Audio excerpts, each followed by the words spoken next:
Hello दोस्तों, इस video में साइंस प्रैक्टिस सेट पेपर देखने वाले हैं। यह वीडियो बिहार शिक्षक भर्ती 2024 के लिए अति महत्वपूर्ण रहने वाला है। तो चलिए देखते हैं क्वेश्चन नंबर फर्स्ट से। देखिए नेक्स्ट क्वेश्चन नंबर फर्स्ट है कि स्वपोषी जीवाणु जो कीमोसिंथेसिस के माध्यम से भोजन का उत्पादन करते हैं समुद्र तल पर किन स्थानों पर भी पाए गए हैं। तो 112 का होगा ए ऑप्शन।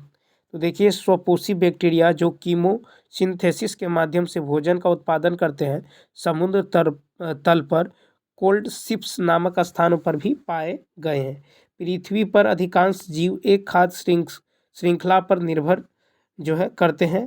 पौधे प्रकाश संश्लेषण के माध्यम से भोजन बनाने के लिए सूर्य के प्रकाश का उपयोग करते हैं। प्रकाश संश्लेषण पौधों और कुछ जीवाणुओं में होता है। अब देखिए नेक्स्ट क्वेश्चन कि जब t बराबर 0 होता है तो उत्प्रेरक की गतिविधि क्या होती है। तो इसका ए ऑप्शन, ठीक है, क्या होगा ए ऑप्शन।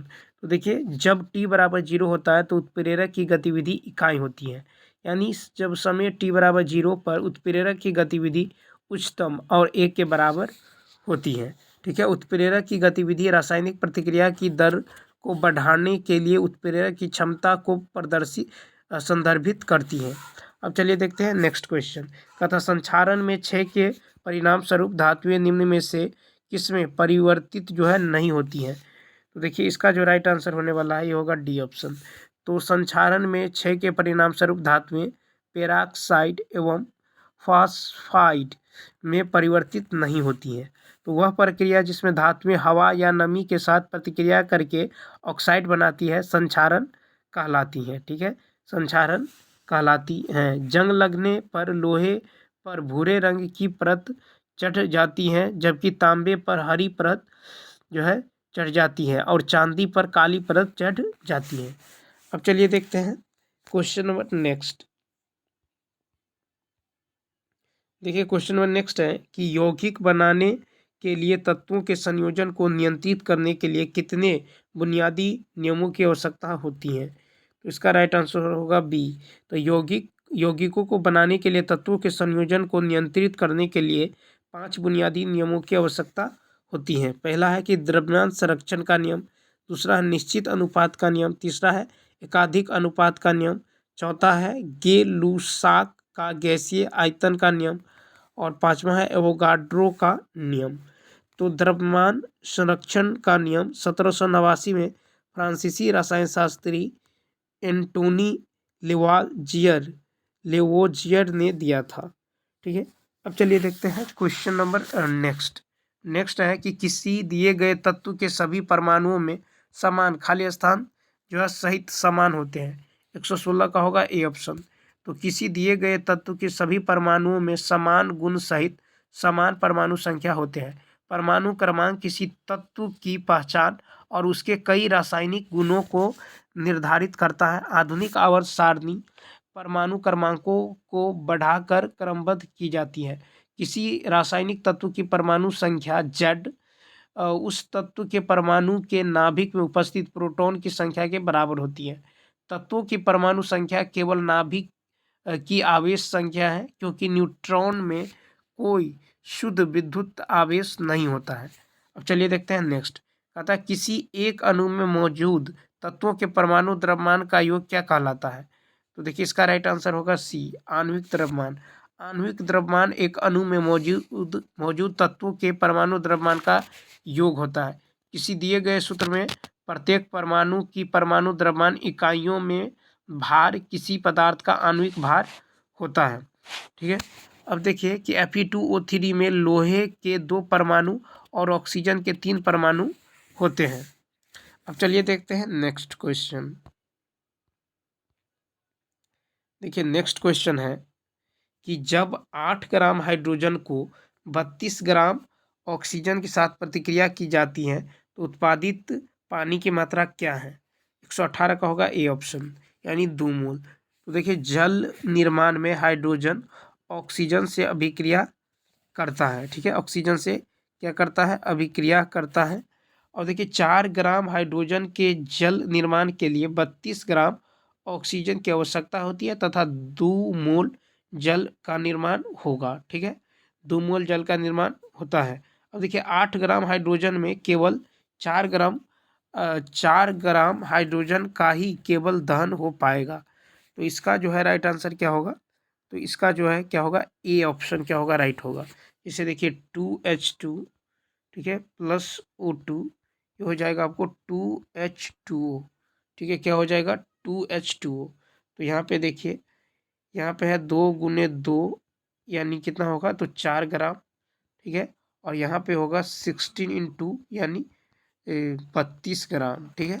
अब चलिए देखते हैं क्वेश्चन नंबर 119। अब देखिए 119 है कि 20 ग्राम मीथेन के दहन से उत्पन्न कार्बन डाइऑक्साइड की मात्रा ज्ञात कीजिए। तो 119 का देखिए क्या होगा? तो 119 का जो राइट आंसर होने वाला है ये होगा सी ऑप्शन। जैसे देखिए CH4 प्लस 2O2, ये हो जाएगा CO2 गैस, और प्लस क्या हो जाएगा? 2H2O, ठीक है, 2H2O ये भी। अब देखिए यहाँ पे, तो यहाँ क्या हो जाएगा? 12 + 4 यानी कितना होगा? 16 ग्राम, ठीक है, और 16 ग्राम ये हो जाएगा आपको 2 × 32 यानी 64 ग्राम, ठीक है, 64 ग्राम। और इधर हो जाएगा आपको 12 + 32, ठीक है, 12 + 32 यानी 44 ग्राम, ठीक है, क्या हो जाएगा? 44 ग्राम। तो देखिए इसमें जो कार्बन डाइऑक्साइड की मात्रा जो है ये होगा, कार्बन डाइऑक्साइड की मात्रा होगा 44 ग्राम CO2 × 20 ग्राम CH4, 20 ग्राम CH4 अब बाई 16 ग्राम CH4, ठीक है, का उपयोग, ठीक है। तो ये हो जाएगा 44/16 गुना में क्या होगा? 20 यानी क्या होगा? तो 55 ग्राम CO2, क्या होगा? 55 ग्राम CO2। तो इसका जो है सी ऑप्शन क्या होगा? राइट होगा। अब देखिए नेक्स्ट क्वेश्चन 120 है कि चौथा आवर्त किस तत्व के साथ समाप्त होता है? तो देखिए इसका जो राइट आंसर होगा ई ऑप्शन। चौथा आवर्त क्रिप्टन के साथ समाप्त होता है। कोई भी आवर्त क्षार धातु से प्रारंभ होता है तथा अक्रिय गैस पर समाप्त होता है, ठीक है, अक्रिय गैस पर समाप्त होता है। अब देखिए आवर्त 1 प्रथम तत्व क्या है? हाइड्रोजन, अंतिम तत्व है हीलियम, ठीक है, और आवर्त संख्या 2 में जो है प्रथम तत्व है लिथियम Li और अंतिम है Ne, ठीक है। थर्ड में जो है प्रथम है सोडियम और लास्ट है Ar, ठीक है, और फोर्थ में जो है प्रथम तत्व है के यानी पोटेशियम, लास्ट में है Kr क्रिप्टन, ठीक है। और पांचवा जो 5 आवर्त की संख्या में प्रथम तत्व क्या है? तो Rb है, और अंतिम क्या है? तो Xe है, Xe, ठीक है। अब चलिए देखते हैं नेक्स्ट क्वेश्चन नंबर 121। अब देखिए क्वेश्चन नंबर 121 है कि आपके अनुसार एथीन अणु में सिग्मा बंधों की संख्या कितनी होती है? तो 121 का जो राइट आंसर होगा ये होगा सी यानी 5। तो देखिए एथीन में जो है, एथीन में सिग्मा बंधों की संख्या कितनी होती है? तो ये 5 होती है, ठीक है, कितनी होती है? 5 होती है। अब देखिए 122 है कि लंदन बल को किस बल के रूप में भी जाना जाता है? तो इसका ए ऑप्शन फैलाव बल। लंदन बल को फैलाव बल के रूप में भी जाना जाता है। लंदन फैलाव बल सबसे कमजोर अंतराण्विक बल होता है। वे एक अस्थायी आकर्षण बल है जो जो तब उत्पन्न होता है जब दो आसन्न परमाणुओं में इलेक्ट्रॉन ऐसे स्थान पर पहुंचकर स्थान बना लेते हैं जिससे परमाणु अस्थायी द्विध्रुव निर्मित करते हैं। लंदन फैलाव बल वैन डर वाल्स बलों का हिस्सा है। इनका जो है नाम जर्मन भौतिक विज्ञानी फ्रिट्ज लंदन के नाम पर जो है रखा गया है। लंदन फैलाव बल सभी अणुओं और परमाणुओं के बीच मौजूद होते हैं, ठीक है। अब चलिए देखते हैं नेक्स्ट क्वेश्चन। कहा था एसिड की क्षमता किसके जो है किसके क्रम में बढ़ती है? तो देखिए इसका 123 का जो राइट आंसर होगा ये होगा ए ऑप्शन। क्या होगा? A option. तो क्या होगा? HF, ठीक है, HCl HBr HI। तो देखिए अम्ल की क्षमता जो है हाइड्रोजन बॉन्ड की क्षमता पर निर्भर करती है। हाइड्रोजन बॉन्ड की क्षमता जितनी कम होती है अम्ल उतना ही प्रबल होता है। HI में हाइड्रोजन बंध निर्बल है, अतः अम्ल क्या है? प्रबल है। 124। अब देखिए उससे पहले जो है एक क्वेश्चन और है 111। 111 है कि ग्लोबल वार्मिंग के कारण कौन सा परिणाम होता है। तो देखिए 111 का जो राइट आंसर होगा ये होगा बी ऑप्शन। तो देखिए ग्लोबल वार्मिंग के कारण वर्षा के परिमाण में परिवर्तन होता है। ठीक है, ग्लोबल वार्मिंग आमतौर पर कार्बन डाइऑक्साइड, सीएफसी और अन्य प्रदूषकों के बढ़ते स्तर के कारण होने वाले ग्रीन हाउस प्रभाव के कारण पृथ्वी के तापमान में धीरे धीरे होने वाली वृद्धि है। ग्लोबल वार्मिंग के प्रमुख प्रभाव है जैसे तापमान में वृद्धि, पारिस्थितिकी तंत्र के लिए खतरा, जलवाष्प परिवर्तन, बीमारियों का फैलना, उच्च मृत्यु दर, प्राकृतिक आवास का नुकसान। ठीक है, ये सब है।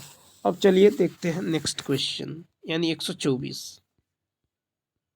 देखिए 124 है कि एक मजबूत अम्ल में क्या होता है। तो 124 का होगा पी ऑप्शन, कमजोर संयुग्म। तो देखिए एक मजबूत अम्ल में कमजोर संयुग्म क्षारक होता है।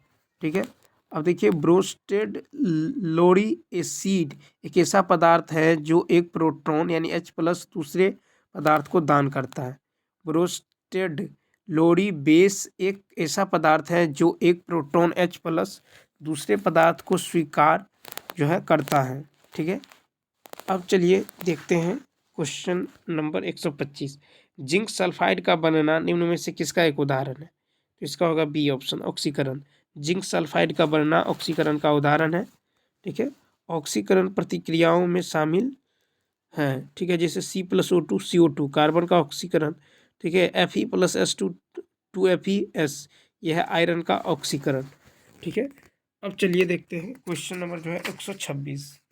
अब देखिए क्वेश्चन नंबर 126 है कि धातु क्रियाशील श्रृंखला धातु धातु क्रियाशीलता श्रृंखला के अनुसार निम्नलिखित में से कौन सा सत्य है। तो इसका होगा ई ऑप्शन। तो देखिए धातु क्रियाशीलता श्रृंखला के अनुसार Zn greater than Cu greater than Ag। ठीक है, क्या होगा Zn greater than Cu greater than Ag। तो धातुओं की प्रतिक्रियाशीलता श्रृंखला जिसे गतिविधि श्रृंखला के रूप में भी जाना जाता है, धातुओं की उनकी प्रतिक्रियाशीलता के अवरोही क्रम में व्यवस्था को संदर्भित करती है। ठीक है, संदर्भित करती हैं। अब चलिए देखते हैं क्वेश्चन नंबर जो है नेक्स्ट 127 है। हैलोजन की तुलना में हाइड्रोजन की प्रतिक्रियाशीलता किस प्रकार की होती है। तो इसका बी ऑप्शन। तो हैलोजन की तुलना में हाइड्रोजन की प्रतिक्रियाशीलता निम्न होती है।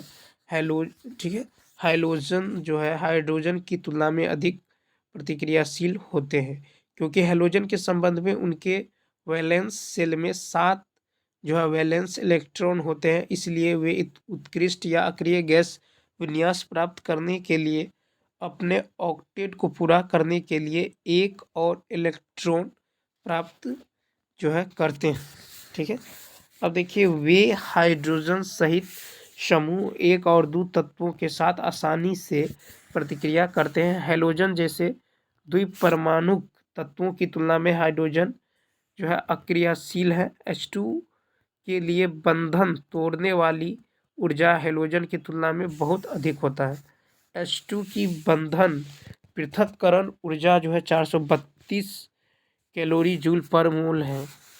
अब देखिए हैलोजन की प्रतिक्रियाशीलता उनकी विद्युत ऋणात्मकता पर निर्भर करती है।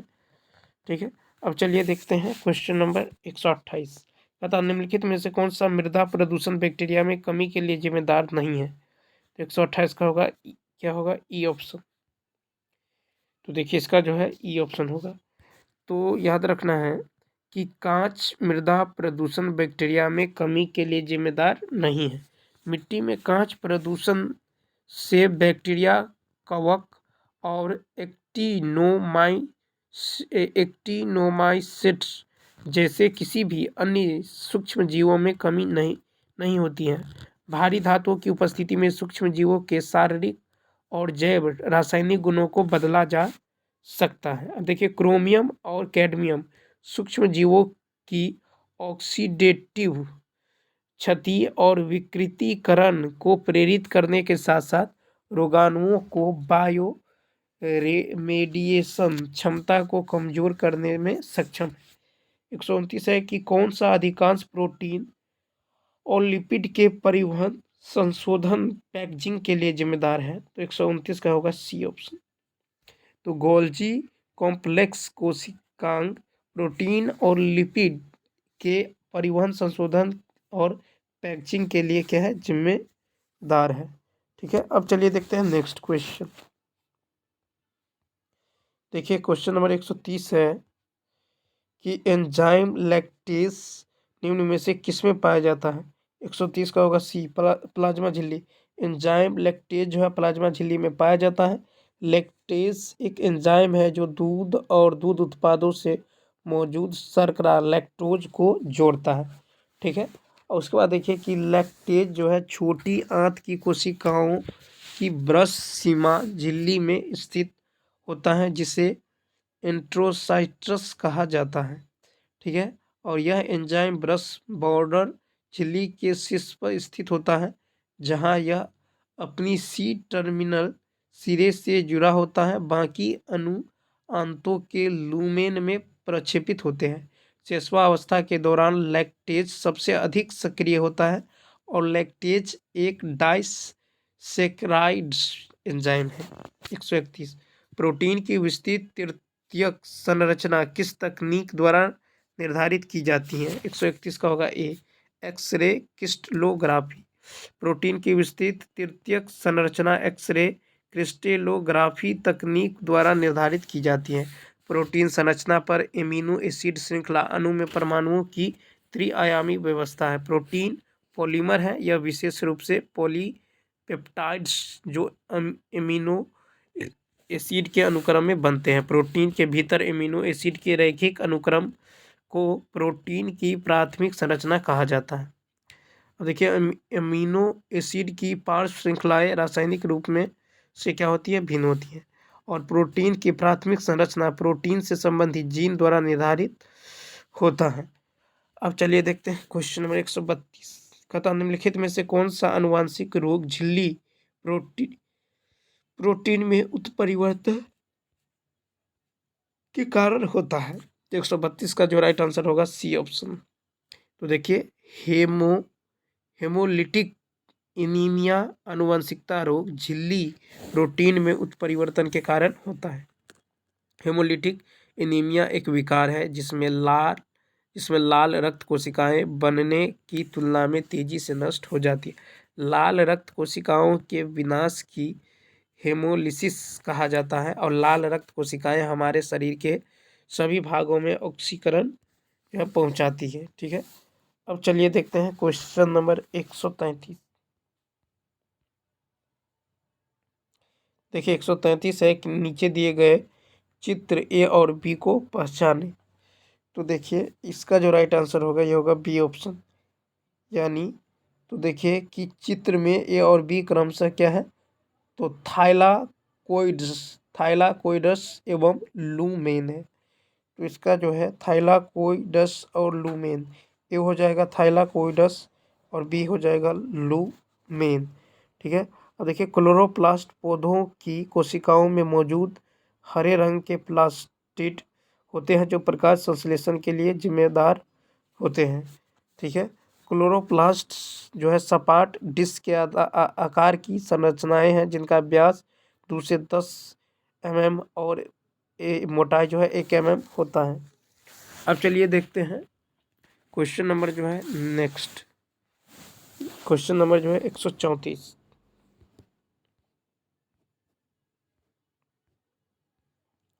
देखिए 134 है कि न्यूक्लियोटाइड डीएनए की मूल इकाई में कौन सी शर्करा उपस्थित होती है। तो 134 का होगा ए, डीऑक्सीराइबोज। तो न्यूक्लियोटाइड डीएनए की मूल इकाई में डीऑक्सीराइबोज शर्करा होती है। डीएनए और आरएनए जैसे अन्य न्यूक्लिक एसिड न्यूक्लियोटाइड से बने होते हैं। प्रत्येक न्यूक्लियोटाइड एक नाइट्रोजन बेस, एक जो है पेंटोस शर्करा और एक फास्फेट से बना होता है। देखिए वॉटसन एवं क्रिक डीएनए के खोजकर्ता नहीं थे, बल्कि इस गुण की जटिल डबल हेलिकल संरचना का सटीक विवरण तैयार करने वाले पहले वैज्ञानिक थे। डीएनए अणु पहली बार 1860 के दशक में एक स्विस रासायनिक जोहान फ्रेडरिक मिशर द्वारा खोजा गया था। नेक्स्ट है कि मानव मस्तिष्क के निम्नलिखित में से किस भाग में श्वास को नियंत्रित करने का केंद्र स्थित है? 135 का होगा ए ऑप्शन। तो देखिए कि मानव मस्तिष्क के मेडुला ऑब्लांगेटा में जो है श्वास को नियंत्रित करने का केंद्र स्थित होता है। अब देखिए मेडुला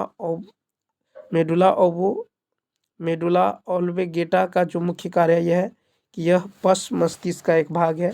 यह रीढ़ की हड्डी के सिरे पर एक फूली हुई संरचना के रूप में मौजूद होता है।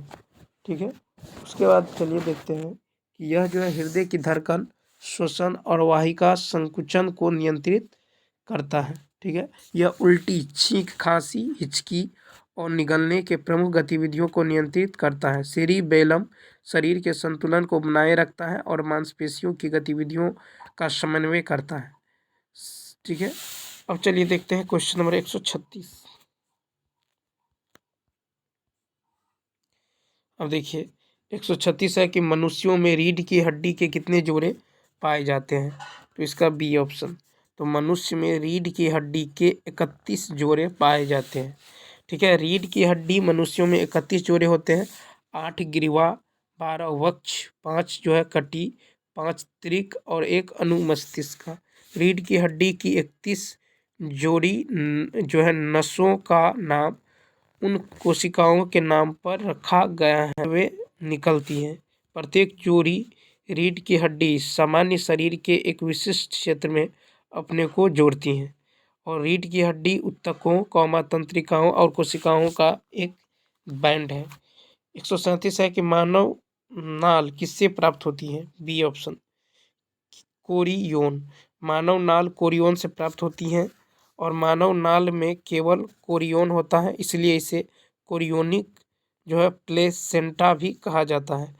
कोरियोन एमनियोटिक सिलवटी की बाहरी दीवार है और नाल जो है के निर्माण में सहायक होती है।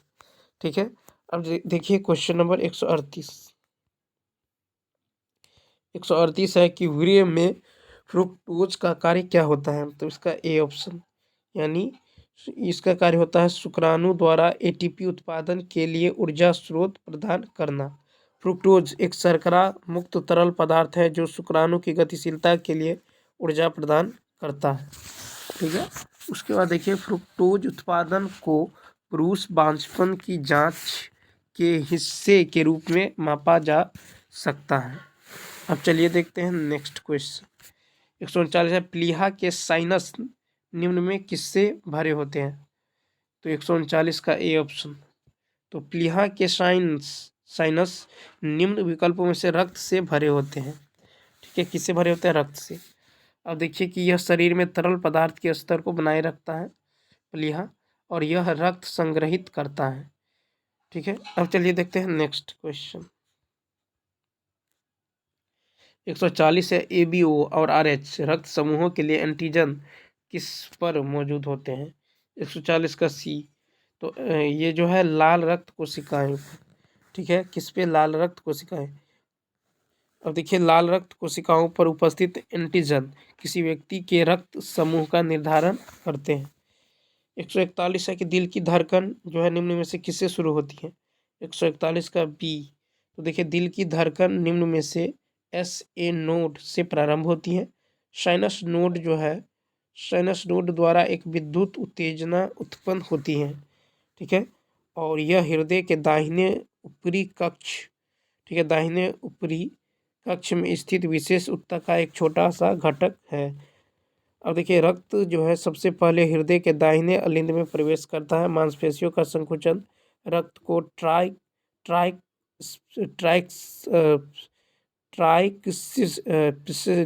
वाल्व के माध्यम से दाएं वेंट्रिकल में भेजता है। अब देखिए क्वेश्चन नंबर 142। 142 है कि त्वरण ज्ञात करने के लिए निम्नलिखित में से कौन सा सही सूत्र है? तो देखिए इसका ए ऑप्शन।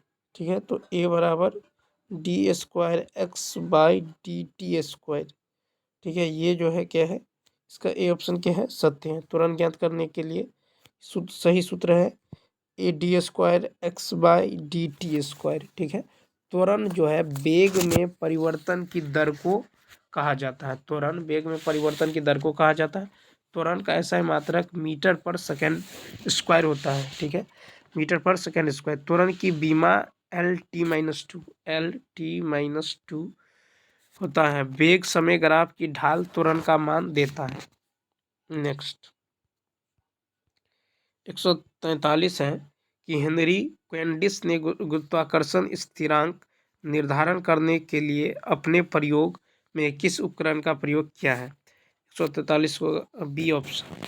तो हेनरी क्वेंडिस ने गुरुत्वाकर्षण स्थिरांक निर्धारण करने के लिए अपने प्रयोग में एक बार दो छोटे गोले और दो बड़े गोले का उपयोग किया है। बड़े गोले और छोटे गोले की निकटता के कारण उत्पन्न बल, आघूर्ण और विक्षेपण कोण को मापकर हेनरी क्वेंडिस ने सार्वभौमिक गुरुत्वाकर्षण स्थिरांक का मान निर्धारण करने में सफलता प्राप्त की। गुरुत्वाकर्षण स्थिरांक कैपिटल जी का मान 6.67 इंटू 10⁻11 न्यूटन मीटर स्क्वायर पर केजी स्क्वायर होता है। गुरुत्वाकर्षण बल के बारे में सर्वप्रथम न्यूटन ने बताया, ठीक है। अब चलिए देखते हैं कि वस्तुओं के बीच की दूरी के वर्ग के व्युत्क्रमानुपाती होता है गुरुत्वाकर्षण बल, यानी F समानुपाती 1/r² होता है, ठीक है। यानी F बराबर होता है कैपिटल जी m1 m2/r²। अब चलिए देखते हैं क्वेश्चन नंबर 144। अब देखिए 144 है कि सही कथन का चयन करें। तो 144 का होगा ए ऑप्शन। तो देखिए विकिरण प्रक्रिया द्वारा ऊष्मा के स्थानांतरण के लिए किसी माध्यम की आवश्यकता नहीं होती, ठीक है। या खाना पकाने के पैन को गैस स्टोव पर गर्म किया जाता है तो चालन प्रक्रिया द्वारा लौ से पैन तक ऊष्मा का स्थानांतरण होता है, ठीक है। अब चलिए देखते हैं नेक्स्ट क्वेश्चन। देखिए 145 है कि नीचे दिए गए प्रायोगिक अवलोकनों के आधार पर किसी पदार्थ के लिए अवस्था परिवर्तन दिखाता है, सही कथन का चयन करें। तो 145 का राइट आंसर हो जाएगा सी ऑप्शन, ठीक है। क्या हो जाएगा, सी ऑप्शन। तो देखिए क्या हो जाएगा, सी ऑप्शन, यानी ग्राफ में दो क्षैतिज रेखाएं अवस्था परिवर्तन का प्रतिनिधित्व करती हैं क्योंकि तापमान स्थिर है। तो 145 का सी। ऊष्मा के कम होने से तापमान में कमी आती है। तापमान एक निश्चित क्षण में शून्य हो जाता है, इसलिए यह केल्विन में नहीं हो सकता, ठीक है। अब देखिए दो क्षैतिज रेखाएं अवस्था परिवर्तन का प्रतिनिधित्व करती हैं क्योंकि उस समय तापमान स्थिर रहता है। अब देखिए क्वेश्चन नंबर 146। 146 ध्वनि के चाल संबंध में लाप्लास सुधार निम्नलिखित में से किस प्रक्रिया का उपयोग करता है। तो 146 का जो राइट आंसर हो जाएगा ये हो जाएगा आपको 146 का बी ऑप्शन, यानी एडियाबेटिक, ठीक है। तो ध्वनि के चाल के संबंध में लाप्लास जो है सुधार निम्नलिखित में से एडियाबेटिक प्रक्रिया का उपयोग करता है। लाप्लास के अनुसार ध्वनि जब माध्यम से गमन करता है तो तापमान परिवर्तित होता है लेकिन ऊष्मा नियत रहता है, ठीक है। अब चलिए देखते हैं नेक्स्ट। कहता है गोलाकार अपवर्तक सतहें कितनी प्रकार की होती हैं। तो इसका ए ऑप्शन। गोलाकार अपवर्तक सतहें दो प्रकार के होते हैं, एक तो उत्तल अपवर्तक गोलाकार सतह, दूसरा होता है अवतल अपवर्तक गोलाकार सतह। गोलाकार अपवर्तक एक गोले का भाग होता है, यह सामान्य रूप से लेंस की भांति कार्य करता है। और लेंस दो प्रकार के होते हैं, एक तो होता है उत्तल लेंस, ठीक है। क्या होता है, उत्तल लेंस, और एक होता है अवतल लेंस, ठीक है। उत्तल लेंस और अवतल लेंस। नेक्स्ट 148। देखिए 148 है, 148 है कि ट्रांसफार्मर का कोर बनाने के लिए आमतौर पर निम्नलिखित में से किसका उपयोग किया जाता है। सी ऑप्शन, नरम लोहा। ट्रांसफार्मर का कोर नरम लोहे से बना होता है। ट्रांसफार्मर के कोर का उपयोग ट्रांसफार्मर के प्राथमिक कॉइल द्वारा उत्पादित फ्लक्स को ट्रांसफार्मर के द्वितीयक जो है कॉइल में स्थानांतरित करने के लिए किया जाता है। नरम लोहे उच्च पारगम्यता होती हैं, इसलिए यह प्राथमिक कुंडल के चुंबकीय प्रवाह को द्वितीय कुंडल से पूर्ण जो है जुड़ाव प्रदान करता है। ट्रांसफार्मर का मुख्य कार्य होता है कि उच्च विभव की निम्न धारा को निम्न विभव की उच्च धारा में परिवर्तित करना। 149 निम्नलिखित में से कौन से चुंबकीय मेरिडियन की परिभाषा है? ये ऑप्शन तो एक स्वतंत्र रूप से निलंबित या अक्ष वाले चुंबक की अक्ष से गुजरने वाले ऊर्ध्वाधर तल को चुंबकीय मेरिडियन के रूप में जाना जाता है। ठीक है, चुंबकीय मेरिडियन के रूप में जाना जाता है। चुंबक में दो ध्रुव क्रमशः उत्तरी ध्रुव एवं दक्षिणी ध्रुव होता है। समान ध्रुवों के बीच प्रतिकर्षण एवं विपरीत ध्रुवों के बीच आकर्षण बल कार्य करता है। अब देखिए 150 लास्ट क्वेश्चन है कि परमाणुओं के बोर मॉडल के संबंध में निम्नलिखित में से कौन सा कथन सत्य है? तो इसका ए ऑप्शन। तो देखिए परमाणुओं का बोर मॉडल मानता है कि इलेक्ट्रॉनों का कोणीय संवेग परिमाणित होते हैं। यह कथन क्या है? सत्य है। ठीक है, तो यह मानता है कि इलेक्ट्रॉनों का कोणीय संवेग परिमाणित है। ठीक है, परमाणु स्थिर विद्युत बलों द्वारा नाभिक और परिवेश के बीच बंधा रहता है। ठीक है, अब देखिए बोर मॉडल की जो है ये निम्न है कि इलेक्ट्रॉन स्थितिक कक्षा में नाभिक के चारों ओर चक्कर लगाता है और इलेक्ट्रॉन का कुल कोणीय संवेग क्या होता है? संरक्षित रहता है। ठीक है, तो चलिए दोस्तों इस वीडियो में इतना ही। यदि यह वीडियो अच्छा लगा हो तो लाइक शेयर और सब्सक्राइब करना ना भूलें। तो चलिए मिलते हैं नेक्स्ट वीडियो में। Thanks for watching.